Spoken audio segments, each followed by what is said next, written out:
विधायित्व नहीं छन अबहले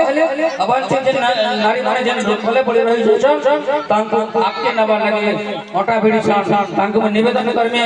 देवगांव ब्लॉक रो उपाध्यक्ष सुश्री सूर्यकांत सत्रिया मोर भवनी तांकर भक्ति में रखबे सुश्री सत्रिया धन्यवाद सर पहला तो ही बोली जलधर महाराज को मोर नमस्कार स्वागत आज रही 22तम शिव विवाह तथा पंचम आंचलिक शीतल षष्ठी महोत्सव आज मुख्य अतिथि भाव आम पाई आमर ब्लॉक अध्यक्ष श्री हमारे महोदय ई सभा